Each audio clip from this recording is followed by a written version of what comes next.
As any European will tell you, French automaker Renault has held a dominant position in the European plug-in market for many years now, thanks to its range of all-electric models.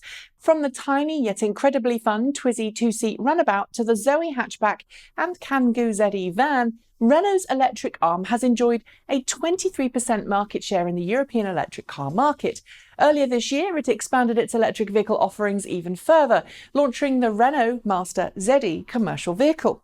Alongside its three other models, as well as the Fluence ZE, which, while no longer made in Europe, is sold under license as the Samsung SM3 in Korea, Renault is one of the few mainstream automakers out there which is already producing plug-in cars for everyday customers, not just talking about it.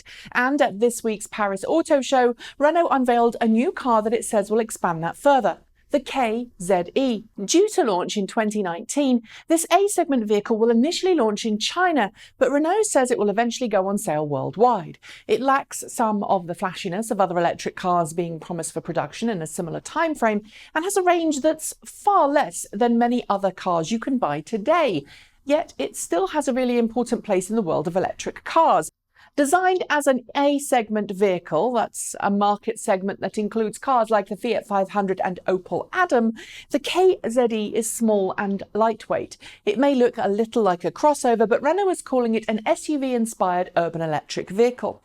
The design may look like Renault's trying to make the K-ZE look like something it isn't, but there are practical merits to its styling. The long wheelbase compared to the vehicle body ensures there's as much space as possible underneath for batteries, and the higher driving position is better for visibility in a busy city.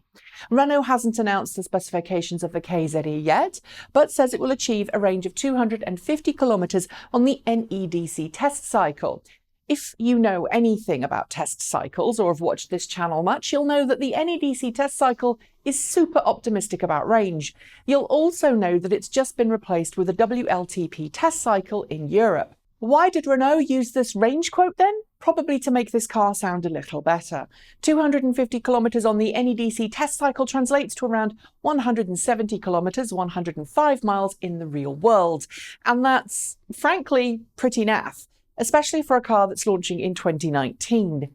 But here's the thing. That spec tells me the Renault K-ZE probably has a battery pack of around 30 kilowatt hours, something which will reduce the overall cost of the vehicle. In markets like China, where the K-ZE will launch next year, that's a really important factor that lower costs can make a massive impact on the car's affordability. It's also something that will come into play in other global markets where Renault either doesn't have an electric car for sale or the models that it does offer are deemed too expensive by many buyers. In an ideal world, of course, it'd be nice if we could all be driving around in cars with twice or maybe even 3 times the range for the same sticker price as the K-ZE, although pricing hasn't been announced yet, but Renault has said it will be super affordable and cheaper than the Zoe. But that reality right now can't happen. Even Tesla can't bring its entry-level Model 3 to market yet because it just can't make the numbers add up for profitability given the performance and the range figures it's shooting for. Nor can other automakers. They're faced with a tough question. Make electric cars expensive with longer ranges, or reduce the range per charge and make them super affordable, and then throw in rapid charging to extend the range when needed. Renault seems to be the first mainstream automaker to have chosen the second option here. The K-ZE will launch in China with both a standard normal slow charging connection as well as a Chinese GBT DC quick charging standard. In other markets, I'm guessing we'll see the GBT replaced by whatever happens to be the locally used DC quick charge standard. Renault says the K-ZE will have air conditioning as standard as well as electric windows all round, rear view camera and parking sensors.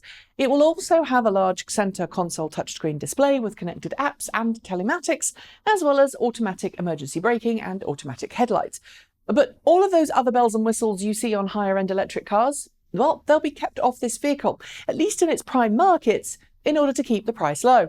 Keeping the price low allows Renault to sell more, improves its chances of economies of scale, further reducing the price, and ensures the car's success. Sure, its range is on the low side, but as I've noted before, many times on this channel, there are plenty of first-generation electric cars being used daily with the same kind of range or even less as this vehicle, and their owners are driving electric and happy and reducing pollution. Eventually, the K-ZE will come to European and other global markets, and it may end up getting more premium features for those markets. But I, for one, hope that Renault keeps a version available for budget-minded buyers. If it does, this is the car that really could make more people dump the pump. And that's a very good thing indeed. Well, that's it. Thanks for joining me, and see you next time.